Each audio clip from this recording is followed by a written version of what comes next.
নমস্কার, পরিবার সুরক্ষার একটি নতুন ভিডিওতে আপনাদের সকলকে জানাই স্বাগত। আজকে আমাদের আলোচনার বিষয় হাড় ক্ষয়। ভিডিওটি ভালো লাগলে লাইক, শেয়ার এবং সাবস্ক্রাইব করতে একদমই ভুলবেন না। আর আমাদের ফেসবুক পেজটাকেও ফলো করতে একদমই ভুলবেন না। একটু বয়স বাড়লেই 90% মানুষ হাড় ক্ষয়জনিত সমস্যার সম্মুখীন হচ্ছে। আর এই সমস্যার কথা মাথায় রেখে আজকে আমাদের আলোচনার বিষয়। আলোচনা করব কি করলে হাড় ক্ষয় থেকে মুক্তি পাওয়া যাবে। আর এই বিষয়ে আলোচনা করবার জন্য আজকে আমরা উপস্থিত হয়েছি ডক্টর কৌশিক মণ্ডলের কাছে।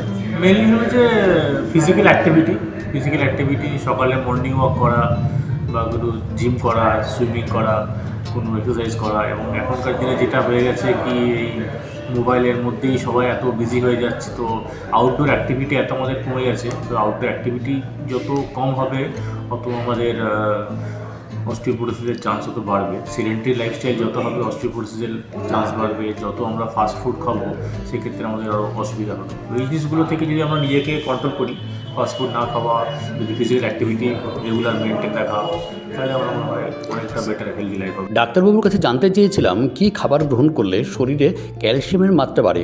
এক কথায় বলতে গেলে কোন কোন খাবার খেলে আমাদের শরীরের হাড়ের শক্তি বৃদ্ধি পায়। যেসব খাবারের মধ্যে ক্যালসিয়াম বেশি আছে, যেমন মিল্ক অ্যান্ড মিল্ক প্রোডাক্ট, এর মধ্যে ক্যালসিয়াম বেশি পাওয়া যায়। যেমন সজনে পাতা ক্যালসিয়াম পরিমাণ থাকে, যেটা এখন খুব ফেমাস হয়েছে, সব অনলাইন স্টোরে পাওয়া যাচ্ছে। Moringa powder is nothing but সজনে পাতার গুঁড়ো, যেটা তো এগুলো খেলে আমাদের হাড়ের কোয়ালিটি বেটার হবে। বা মাছ, মাংস এগুলো খেলে হাড়ের কোয়ালিটি বেটার হবে। স্যার, যাদের হাড় একবার ক্ষয় হওয়া শুরু হয়েছে তাদের ক্ষেত্রে অনেক সময় আপনারা বলে থাকেন যে আপনি যত এক্সারসাইজ কম করবেন ততই ভালো। এর বেসিক ফান্ডাটা কী বলুন, বা তারা কি এক্সারসাইজ করবে না করবে না?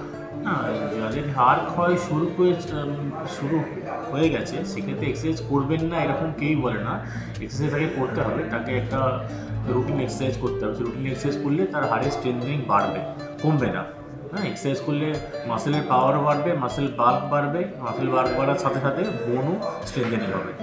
কিন্তু এক্সারসাইজ কিন্তু করে যেতে হবে। এক্সারসাইজ বন্ধ করার কোনো এখানে গল্প নেই। ধন্যবাদ কৌশিক স্যারকে তার এই মূল্যবান সময় আমাদেরকে দেওয়ার জন্য। তারই সাথে ধন্যবাদ আপনাদের সকলকে যারা এই ভিডিও ধৈর্য সহকারে দেখছেন।